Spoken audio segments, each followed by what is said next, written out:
네, 여러분 반갑습니다.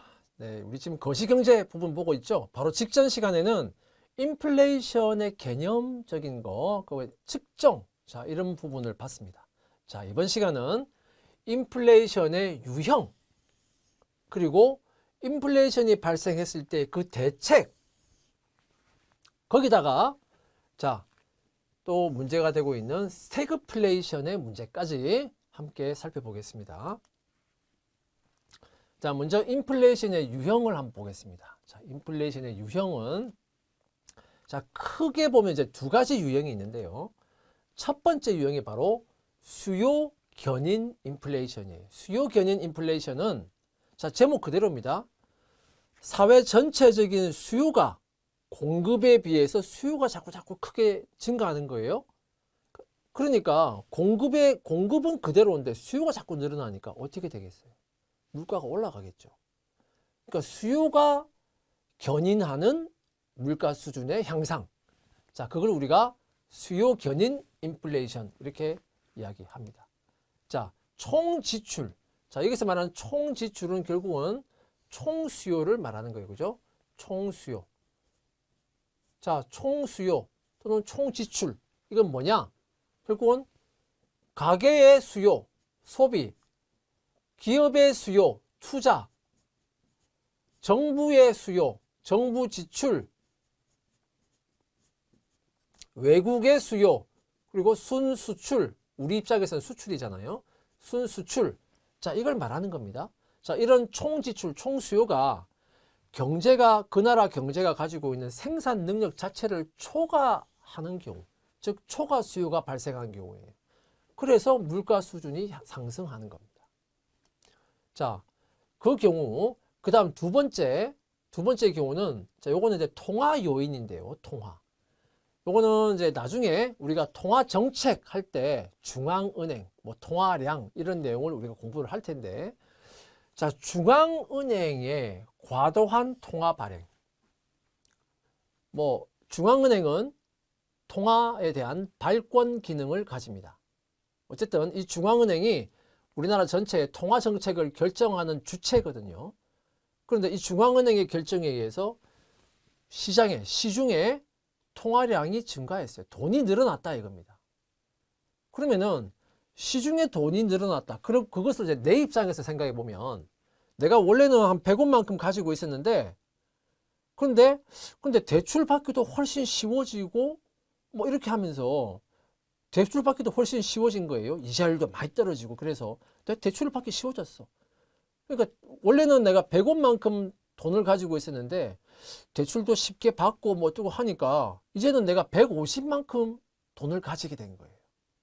그러니까 시중의 통화량이 늘어났다는 것은 그걸 말하는 겁니다. 자, 그렇게 되면 결국은 나한테 돈이 많아졌기 때문에 물건에 대한 재화 서비스에 대한 공급은 그대로 있는데 돈은 넘쳐나게 되는 상황이 벌어지죠. 그러니까 사람들이 소비를 많이 하게 되죠. 기업은 투자를 많이 하게 되죠.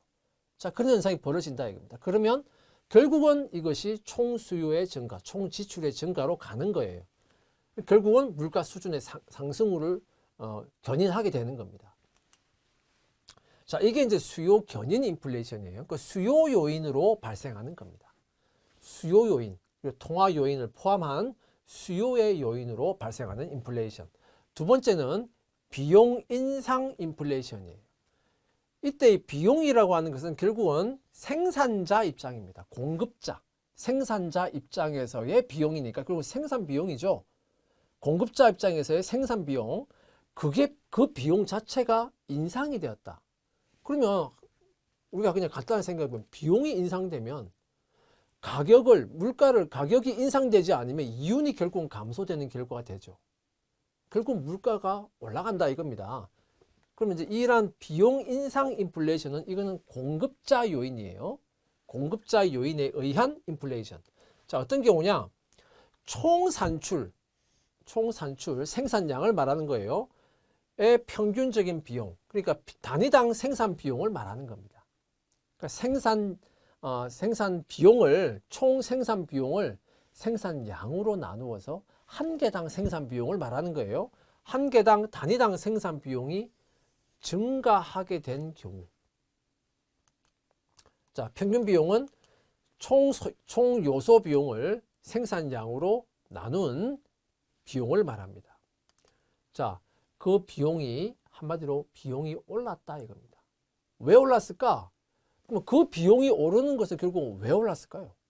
자, 임금이 오르거나 아니면 수입 원자재 가격이 오르거나 원유 가격이 오르거나 뭐 천연가스와 같은 그런 하여튼 에너지 가격이 오르거나 그런 경우 아닙니까?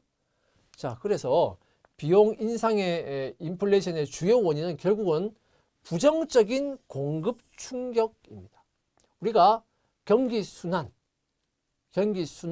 원인은 충격이다 이렇게 배운 적이 있잖아요. 자, 근데 그 충격에는 수요 충격이 있고 공급 충격이 있다. 자, 그것도 설명을 했었죠. 그 충격 중에서도 공급 충격 중에서도 부정적 공급 충격. 자, 그 부정적 공급 충격의 대표적인 게 바로 각종 수입 원자재 가격의 인상, 또 갑자기 급등하게 된 경우, 그냥 조금의 인상 그 정도가 아니고 급등하게 된 경우예요. 충격이 있는 경우를 말하는 겁니다. 예를 들면 전쟁 등으로 인한 충격으로 원자재 가격이 급등하다. 뭐 그런 걸 말하는 거예요. 그래서 충격이라고 말하는 겁니다. 그런 부정적 공급 충격이 비용 인상 인플레이션의 주요 원인이 됩니다. 예를 들면 원자재나 각종 에너지 가격의 급등을 말하는 거예요. 급등.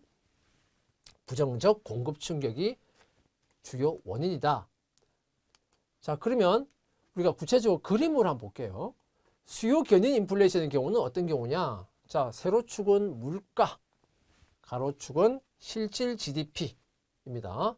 자, 총 수요가 이렇게 우하향 하는 것으로 표시되고, 자, 총 공급 우상향 표시되죠. 우리가 배울 때는 단기 총 공급 곡선 이렇게 배웠는데, 그 단기 총 공급 곡선을 주로 사용한다 이렇게 배웠죠. 자, 총 공급과 총 수요가 일치하는 이 점에서 균형을 이루죠. 그래서 이 점에서 균형 가격 P1, 균형 GDP, GDP1 이렇게 이제 균형을 이루어서 잘 가고 있었어요. 경제가 잘 가고 있는데, 그런데 그 상황에서 사회 전체적인 수요가 증가, 소비, 투자, 정부 지출 이런 것들이 막 증가하는 거예요. 자, 소비, 투자, 정부 지출 등 총 수요, 총 지출이 증가하게 되면 같은 물가 수준이라도 총 수요 자체가 증가했기 때문에 총 수요 곡선이 어떻게 된다? 오른쪽으로 이동하게 된다. 그러면 새로운 균형점이 생기죠. 그렇죠? 여기서 새로운 균형점이 생깁니다. 그러면 균형 가격이 어떻게 돼요? 과거에는 P1이던 것이 P2로 균형 가격이 상승하게 됩니다. 그렇죠? 균형 가격이 상승하고 실질 GDP 수준도 과거보다 증가하게 돼요. 그렇죠? 그래서 이 경우에는 총 수요의 증가로 인해서 물가 수준이 상승했다라고 해서 수요 견인 인플레이션을 설명하는 그림이 되겠습니다. 자, 그러면 비용 인상 인플레이션은 어떻게 될까? 요거는 공급 요인이라고 했잖아요. 공급자의 요인. 그죠?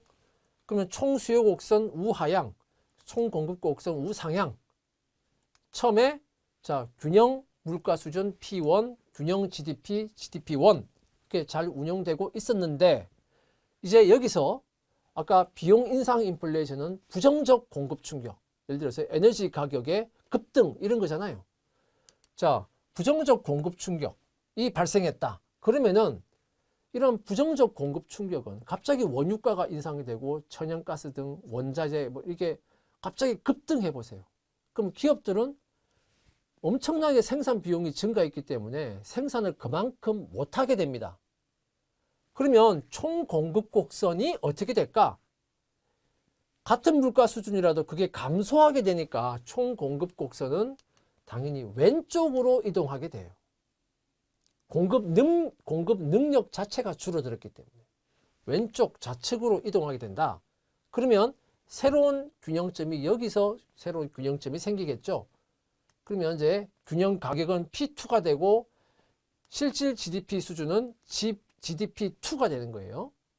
그러면 어떻게 됩니까? 이런 부정적 공급 충격으로 총 공급 곡선이 좌측으로 이동하면 자, 물가 수준은 상승하고 GDP 수준은 어떻게 돼요?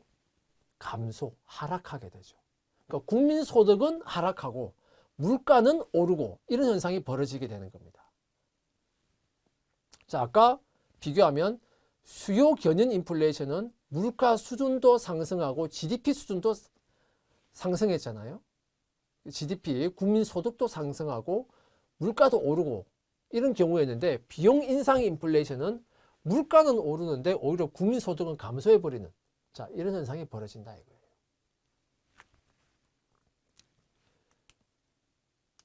자, 그러면 이렇게 인플레이션이 발생했을 때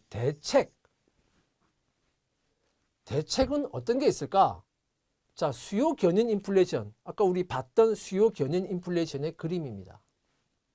자, 물가 수준이 P1에서 P2로 물가가 이렇게 올랐어요. 그러니까 어느 정도 물가가 오르는 것은 경제가 성장해 가면서 GDP가 성장해 가고 경제가 성장해 가면서 어느 정도 물가 수준이 상승하는 것은 괜찮은데 근데 물가가 너무 이제 수준이 오르는 거예요. 그럼 당연히 정부로 봐서는 물가를 안정시켜야 되는 책임이 있기 때문에 걱정이 되겠죠. 그러면 이러한 인플레이션이 발생했을 때는 어떤 대책을 세워야 할 것인가? 자, 원인을 보면 대책이 나옵니다. 그죠? 그럼 이 경우에 인플레이션의 원인은 뭐였습니까? 소비, 투자, 정부 지출 등등의 총 수요가 너무 전체 공급 능력에 비해서 총 수요가 너무 급증을 했기 때문에 그래서 물가가 오른 거잖아요. 그러면 대책은 어떻게 되냐? 그 원인을 치유하는 방법으로 가야 되죠. 그럼 어떻게 해야 될까요? 너무 급증한 이 수요를 좀 진정시키자. 너무 수요가 급증했다. 그래서 물가가 너무 많이 올랐다. 진정시키자 이거예요. 수요를. 그러면 총 수요를 결국은 너무 많이 급증을 했기 때문에 총 수요를 좀 억제하자. 자, 총 수요를 억제하는 방법이 여기 보면 이제 긴축 재정, 금리 인상 등등 자, 이런 방법이 나오는데 요거는 이제 재정 정책이고요. 요거는 통화 금융 정책입니다. 자, 요 내용 구체적인 내용은 별도의 챕터에서 배울 거예요. 그때 배우기로 하고 뭐 예를 들어서 이건 다 시중에 지금 돈이 너무 많이 풀려 있기 때문에 시중에 많이 풀려 있는 돈을 좀 회수해서 시중에 돈을 좀 줄여주는 걸로 하자. 다 그 내용입니다. 그래서 예를 들어서 금리를 인상한다. 그러면 과거에 금리가 낮을 때는 대출을 막 받던 사람들이 금리가 오르면 어떻게 될까요? 이제 금리 이자가 겁이 나서 대출을 많이 못 받게 돼요. 그죠? 대출을 많이 못 받고 기존에 대출 받은 사람들도 이자가 막 오르니까 겁이 나서 빨리 상환을 해버리는 거예요. 그래서 시중에 돈이 줄어드는 겁니다. 그럼 사람들이 쓸 돈이 줄죠? 그럼 소비나 투자가 줄어드는 거예요. 자, 그런 방식으로 해서 총 수요를 억제하자 이거예요. 줄이자. 그러면 총 수요를 줄이면 어떻게 될까요? 이만큼 지금 AD1에서 AD2로 총 수요가 이만큼 지금 증가해 있었는데 이런 총 수요를 억제하는 정책을 펴므로써 총 수요를 다시 원래 제자리로 돌아가게 하자 이거예요. 오른쪽으로 갔던 것을 왼쪽으로 다시 가게 하자 이겁니다. 그러면 총 수요를 억제하면서 그러면 총 수요 곡선이 AD2로 갔던 것을 다시 AD1으로 되돌리자. 다시 왼쪽으로 되돌리자. 그래서 여기 좀 진하게 표시가 되어 있죠. 자, 이렇게 되돌리면 P2로 올랐던 물가가 다시 P1으로 물가가 안정이 되겠죠. 그래서 수요 견인 인플레이션의 경우에는 총 수요를 억제하는 방향으로 당연히 가야 되는 거예요.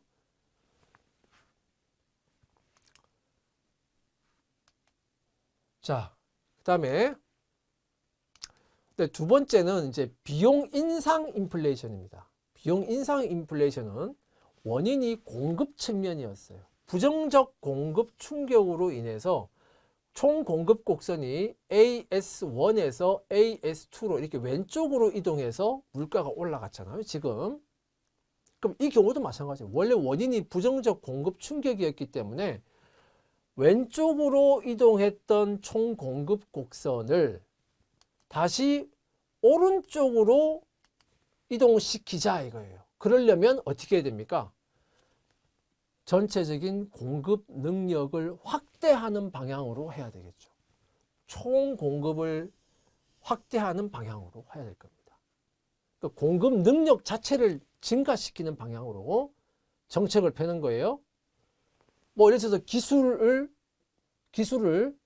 빨리 좀 더 빨리 발전시킬 수 있도록 연구개발 기술을 막 투자를 한다든지, 그 자본 총량 자체를 증가시킨다든지 뭐 이런 방향으로 해서 총 공급의 능력 자체를 확대하는 방향으로 세금도 막 감면해주고 이런 식으로 해서 총 공급 능력 자체를 확대하는 방향으로 그렇게 정책을 펴서, 그래서 총 공급 곡선이 왼쪽으로 갔던 것을 다시 오른쪽으로 오게 해서 이쪽으로 AS1으로 다시 오른쪽으로 오게 한다. 그러면 물가 수준이 P2만큼 물가가 올랐던 것을 P1으로 다시 하락하게 하겠죠. 그리고 GDP도 GDP2만큼 GDP가 감소했는데, 국민소득이 감소했는데 국민소득도 다시 증가시키고 이렇게 할 겁니다. 결국은 총 공급을 확대할 수 있는 그런 방향으로 정책을 펴야 돼요. 그런데 이게 이제 그림으로 말로 하고 그림으로 하기에는 이게 쉬운데, 근데 문제는 뭐겠습니까? 자, 문제는 이겁니다. 밑에 나와 있는 이 부분인데, 그러나 경제 전체가 활용할 수 있는 자원의 크기, 여기서 자원은 자연 자원도 있을 수 있고 인적 자원도 있을 수 있고, 그죠? 여러 자원들이 있는데 그 자원들, 그 경제가 우리나라가 활용할 수 있는 자원들은 당연히 그 크기가 한정이 돼 있어요. 없던 석유가 갑자기 생겨날 수 없고, 없던 고급 인력이 갑자기 팍 증가해 버릴 수가 없는 거예요. 그 기술 진보라든지 생산성 향상 같은 것은 단기간 내에 이루어지기 힘들어요. 그래서 그런 경제 전체가 활용할 수 있는 자원의 크기, 생산성, 기술 이런 것 등에 좌우되는 총 공급 부분은 단기간 내에 어떤 재정 정책이라든지 통화 정책, 금융 정책으로 단기간 내에 총 공급을 확대시킨다 하는 것은 매우 어려운 문제다 이거예요. 단기간 내의 정책으로는 매우 이거는 풀기가 어렵다는 겁니다. 이게 이제 문제인 거예요. 비용 인상 인플레이션의 문제입니다. 자, 그러나 단기간 내에 하는 것은 어려우나, 그럼 그렇다고 하지 말아야 되는 것이냐? 해야 돼요. 어쨌든 조금씩은 해야 원래 한 4년, 5년 걸리던 것이 1년, 2년 만에 될 수가 있는 것이고, 그런 것이기 때문에 그럼 단기간 내에 해결하기 어렵다고 해서 하지 말아야 된다, 그 의미가 아닙니다.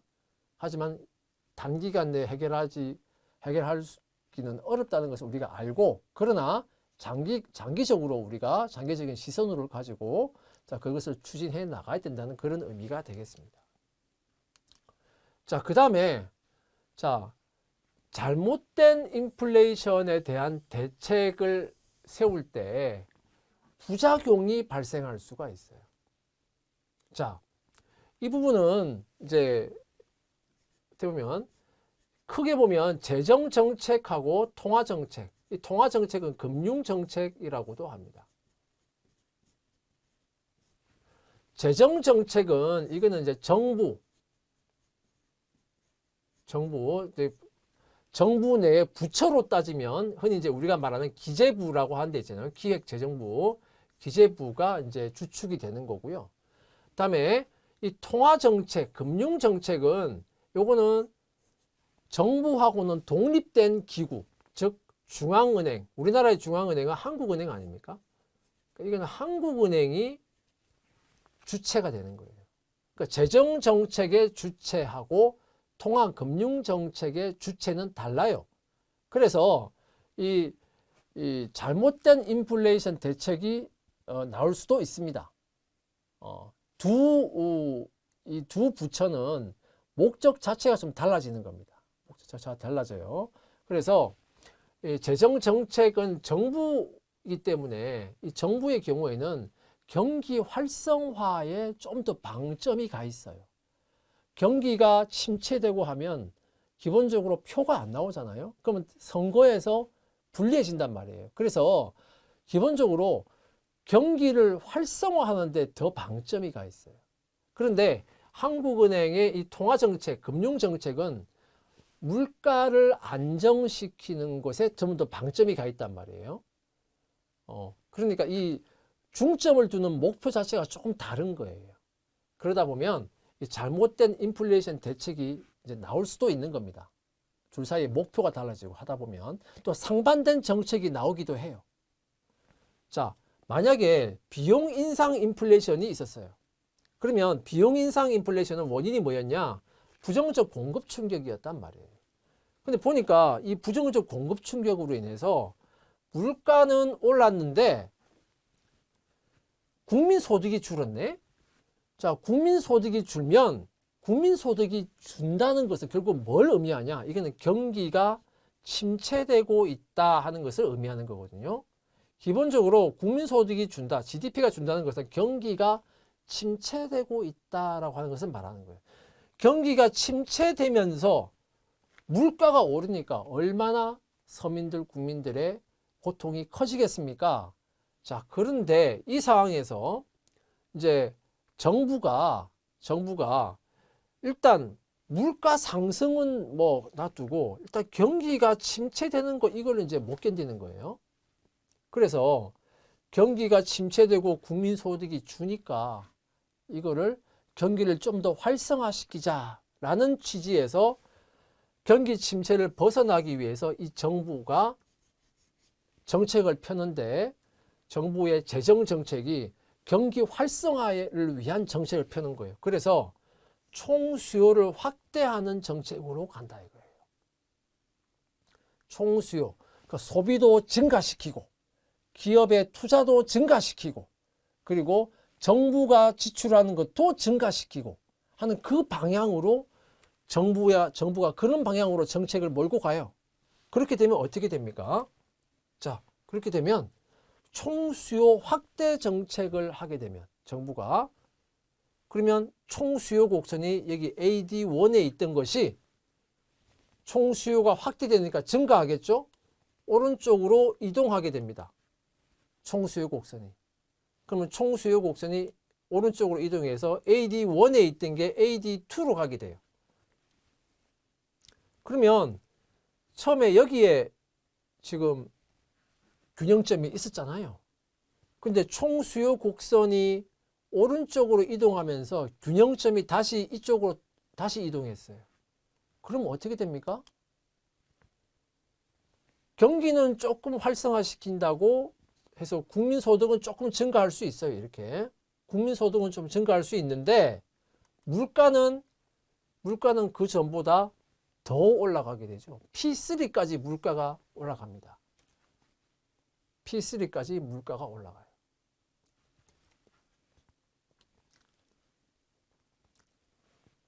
자, 그러면 이 경우에는 자, 비용 인상 인플레이션의 경우에 정부가 국민소득이 줄어들고 경기가 침체되니까 경기 활성화를 위해서 총수요 확대 정책을 이렇게 시행을 해버리면 결과적으로 국민소득은 좀 회복될 수는 있어요. 그러나 물가 수준 자체가 P2까지 올랐는데 그게 더 올라가지고 P3까지 더 올라가는 겁니다. 인플레이션은 더욱 더 악화될 수가 있는 겁니다. 그래서 인플레이션이 더 악화되면 결과적으로 GDP, 국민소득이 증가되는 것을 더 앞질러 버릴 수가 있는 겁니다. 그죠? 그래서 인플레이션은 더 악화되어서 결과적으로 국민소득의 증가도 상쇄해버리는 그런 위험도 생긴다. 자, 잘못된 인플레이션 대책을 세웠을 때의 부작용에 대해서 설명을 했습니다. 그 다음에 이제 스태그플레이션이 있는데요. 자, 스태그플레이션은 자, 일반적인 경우 우리 가만히 생각해 보면 일반적으로 앞에서 설명할 때 인플레이션이 있었고 디플레이션이 있었잖아요. 그래서 인플레이션의 경우에는 어떤 경우냐? 경기가 너무 과열되면서 물가가 상승하는. 그러니까 경기가 확장되는 건 좋은데 너무 경기가 과열되면서 물가가 너무 많이 오르는 거. 그게 이제 우리가 말하는 인플레이션이에요. 그다음에 두 번째는 경기가 침체되면서 경기가 침체된다는 것은 이 기업이 생산해서 팔아도 안 팔린다. 안 팔린다는 것은 수요가 없다는 이야기잖아요. 그러니까 팔고 싶어도 안 팔리니까 안 팔린 결국은 물가도 하락하게 되겠죠. 그래서 경기가 침체되면서 물가는 오히려 하락하는 그런 경우를 우리가 디플레이션 이렇게 말을 했는데요. 근데 문제는 이 두 개가 섞여버리는 상황이 발생하더라 이거예요. 자, 그게 바로 스태그플레이션입니다. 그럼 이 경우는 뭐냐? 경기가 침체되고 있는데 경기 침체, 우리 이걸 스태그네이션 이렇게 말하는데 경기는 침체되고 있는데 일반적인 경우라면 물가가 떨어져야 되잖아요. 근데 경기는 침체되는데 물가는 오히려 더 오르는 거예요. 인플레이션. 그래서 경기 침체의 스태그네이션, 물가 상승의 인플레이션 합쳐가지고 우리가 스태그플레이션 이렇게 말합니다. 그래서 이 경우에는 경기가 침체되고 있기 때문에 생산을 못하죠. 그러면 고용을 못하죠. 당연히 실업률이 증가해요. 그런데 물가는 또 올라가죠. 실업은 증가하고 사람들은 일자리를 못 구해서 실업은 증가하고 막 그래 있는데 물가는 올라가니까 당연히 그 고통은 배가 되는 겁니다. 그렇죠? 그런 상황이 바로 스태그플레이션이라고 하는 겁니다. 자, 그럼 이 스태그플레이션을 우리가 어떻게 설명하냐? 자, 요거는 설명 방법은 이제 두 가지인데 하나는 우리가 아까 인플레이션을 설명하면서 설명했던 거 두 가지가 있었죠. 인플레이션의 수요 견인 있었고 비용 인상 인플레이션 두 가지가 있었잖아요. 그 중에서 우리가 설명했던 그 비용 인상 인플레이션 있죠. 이 비용 인상 인플레이션을 이용해서 그것을 스태그플레이션으로 설명을 하는 경우입니다. 흔히 이제 이걸 많이 써요. 자, 그 경우 다시 보면 이 경우였습니다. 자, 총 수요가 AD1이었고 총 공급은 AS1이었어요. 자, 비용 인상 인플레이션은 어떤 경우에 발생했냐? 부정적 공급 충격이 있을 때였잖아요. 그죠? 자, 균형이 이렇게 처음에 있었는데 부정적 공급 충격이 발생해서 총 공급 곡선이 왼쪽으로 이렇게 이동을 해버리면 그러면 다시 새로운 균형점이 생기는데 물가는 상승했죠. 그죠? 물가는 이렇게 상승을 했는데 국민 소득은 이렇게 하락했잖아요. 떨어졌잖아요. 경기가 침체되고 있는 겁니다. 그러니까 경기 침체, 물가 상승 동시에 설명하고 있죠. 그래서 이 비용 인상 인플레이션을 스태그플레이션으로 우리가 설명하는 자 그렇게 설명하는 경우가 있다 이거예요. 사실 이것도 이걸 이제 많이 사용하고 각종 시험에도 이게 이제 많이 나옵니다. 자, 이런 경우가 있어요. 자, 그 다음에 두 번째가 필립스 곡선이라고 하는 것으로 이제 설명하는 경우인데 필립스 곡선. 자, 필립스 곡선은 뭐냐? 영국의 경제학자 필립스의 이름을 딴 거예요. 영국의 경제학자 필립스가 자, 명목 임금 상승률하고 실업률 사이에는 마이너스의 즉 역의 관계가 있더라. 이거예요. 그러니까 명목 임금 상승률이 상승하면 실업률은 떨어지고 이게 하락하면 요건 올라가고 이렇게 반대로 움직이는 마이너스 관계가 있더라. 이걸 이제 밝힌 겁니다. 그 이후에 이제 립시라는 사람이 자, 이 명목 임금 상승률을 뭐로 대체했냐면 물가 상승률로 수정을 한 거예요. 그럼 결국은 뭐하고 뭐의 관계다? 물가 상승률과 실업률의 관계 이렇게 이제 바뀐 겁니다. 그래서 이게 현재의 필립스 곡선이 된 겁니다. 자, 그래서 이제 물가 상승률하고 실업률은 마이너스의 관계더라. 그러니까 물가 상승률이 커지면, 그러니까 물가 상승률이 커진다는 것은 경기가 과열되고 있다는 거잖아요. 그러니까 실업률은 떨어지는 거고, 물가 상승률이 자꾸 떨어지면 그 말은 경기가 침체되고 있다는 이야기니까 실업률은 올라가고 반대로 움직이죠. 그래서 마이너스 역의 관계다. 물가 상승률과 실업률로 이제 관계가 바뀐 거예요. 그게 현재의 필립스 곡선이 된 겁니다. 자, 결국 이건 뭘 의미하는 거냐? 물가를 안정시키는 거하고 완전 고용을 동시에 달성하는 것은 불가능하다라는 시사점을 남겨요. 이거는. 자, 물가를 안정시키려면 결국 물가 상승률을 낮춰야 되는 거잖아요. 그 물가 상승률을 낮추면 결과적으로 실업률은 올라가게 되죠. 반대로 움직이니까. 그 실업률이 올라가면 완전 고용은 달성이 안 되잖아요. 그러니까 물가 안정시키고 완전 고용도 달성하고 두 마리 토끼를 동시에 잡는 것은 불가능한 것이다. 이렇게 말한 겁니다. 이거 가지고. 자, 그러면 이제 이게 그럼 스태그플레이션하고 이제 어떻게 연결되는 것이냐를 이제 볼 텐데요. 일단 그 필립스 곡선을 먼저 한번 보시면 아까 봤듯이 이 세로축은 물가 상승률이에요. 가로축은 실업률입니다. 반대로 움직이니까 우하향하는 거잖아요. 그죠? 이렇게 우하향한다 이거예요. 그래서 이게 이제 필립스 곡선인데, 자, 물가 상승률이 P1일 때 그때 실업률이 U1이라고 한다. 그러면 물가 상승률이 올라가면 경기가 점점 살아나고 있고 확장되고 있고 과열되고 있다는 이야기니까 실업률은 당연히 U2로 실업률은 떨어지겠죠. 그죠? 자, 그럼 반대로 하면 물가 상승률이 떨어지면 그러면 실업률은 더, 이게 U3 이렇게 하면 실업률은 더 올라가겠죠. 그죠? 그래서 물가 상승률과 실업률 사이의 관계는 마이너스 역의 관계고, 물가도 안정시키고, 즉 물가 상승률을 낮추고, 그리고 완전 고용도 동시에 달성하는 것은 불가능하다라는 시사점을 남긴다. 자, 그림을 가지고 필립스 곡선을 설명했고요. 그러면 이 필립스 곡선을 가지고 스태그플레이션을 어떻게 설명할 거냐 이거예요. 스태그플레이션은 기본적으로 물가는 하락하는데 실업률은 증가하는 거잖아요. 물가는 하락하는데 물가가 하락하고 또 실업률은